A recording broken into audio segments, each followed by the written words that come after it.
Hey there, everybody. Pete here from Comic Book Geezers. Welcome to another edition of the show alongside my cohort over here. Hello again. I'm Wild Bill, the Unknown Comic. Thanks for being here with another episode of Comic Book Geezers. We got a quick review for a comic book, independent comic from sigmacomics. It's called Calico. Yeah, Here Comes Calico, issue number 2.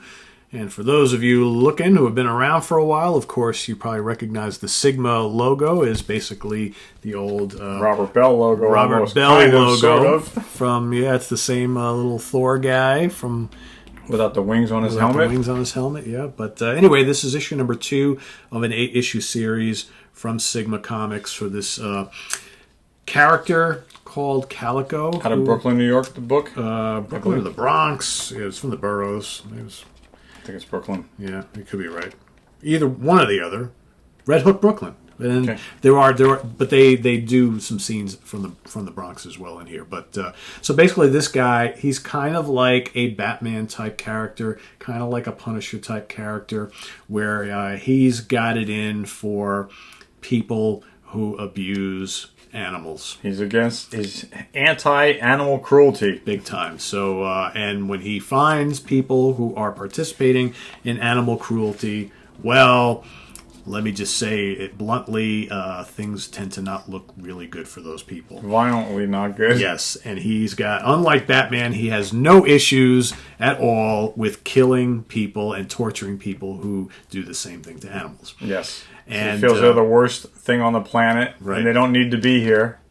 Exactly. And quite frankly, I think this is probably the first time that I've ever heard of a character like this before, as someone who strongly loves animals and believes in like animal rights and is totally against animal cruelty. I can get behind this in a big way.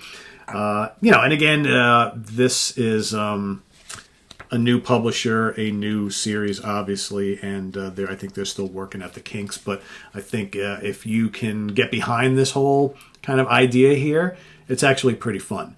And he's not the most. We've seen other characters, comic book characters, kind of look similar. Again, he's got this kind of Batman, Moon Knight type of thing. Black Panther kind of look. Black Panther as well. Yep. But this book is different from the first issue, yeah. Because the first we get the shock and awe, but this book is more plot development on the character. I think this is more of a background character info. Yeah, so you get to see the character not in his costume, going through daily life in his home. So and in the there's streets. not as much action in this book as the first one, but I know that there's a reason for it, and it's for the setup for the third issue coming, which has piqued my interest, so I want to see what that's going on. Yeah. My favorite part of this book was the last page. So I like the artwork. We got some good. I don't want to ruin it for you guys, but it's definitely worth checking out. Yeah, I mean, so far in the first 2 issues, basically you have like a bunch of incidents that happens where he finds out about some cruelty happening wherever. Okay, it doesn't matter where it is, and then he's, obviously puts the costume on and he's out going for it. So that kind of happens here. Kind of intense with the seal clubbing in here. Well, yeah. All right, so that's that'll give you an idea of this character and what he's involved in, what he's going after. Yeah. And I'm glad you brought that up because that's one point I did want to make for the creators of the book. And again, this is just a little personal constructive criticism. So the writer is H.H. German, artist and lettering Javier Orabic, colorist is Daniel Grimaldi, and the cover was done by Garnabiel. Hold on. Garnabiel, yeah, okay.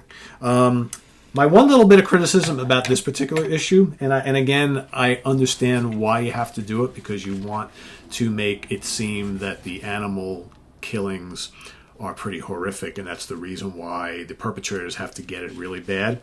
My one issue with this particular issue is we get multiple scenes of animal torture and killing, which are pretty horrible to look at, and it's like literally like pages 1, 2, 3, 4, 5, and 6, and it's pretty graphic, and quite frankly we don't see enough killing of the perpetrators. That's my one issue with this.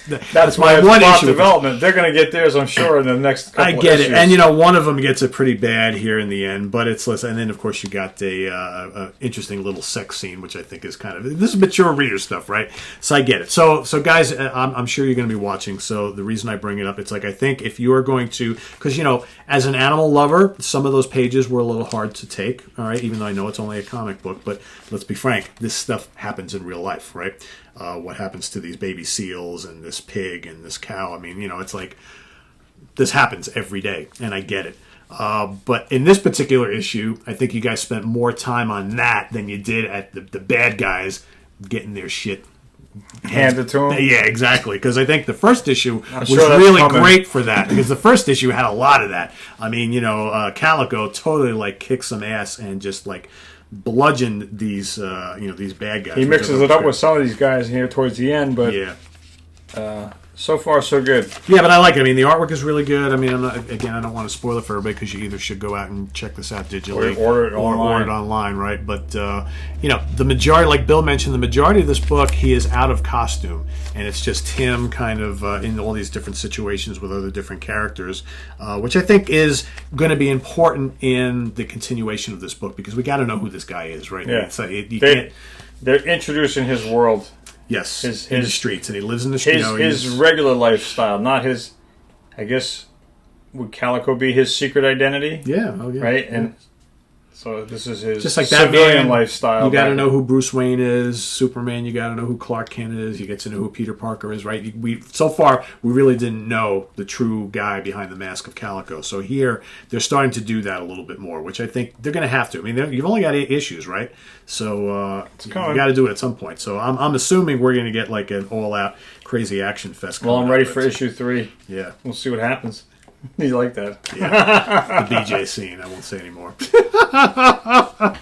Anyway, so check it out. If you go to subscribe at sigmacomics.com. So I'll show you the back there. All right. Of course, explicit content. So issue number 2. Here Comes Calico. Check it out. All right. Sigma Comics. I want to thank the guys for sending us a copy. We're happy to talk about it here. So get them while they're hot. Get them while they're hot, right? Thanks, guys. Couple months. Checking it out. Issue number 3 will be out. All right. I'm Wild Bill from Comic Book Jesus saying thanks for being here. We'll see you next time. Take it easy. And I'm Pete. Thanks for watching, everybody. And stay tuned for more Comic Book Users. Bye-bye. Bye.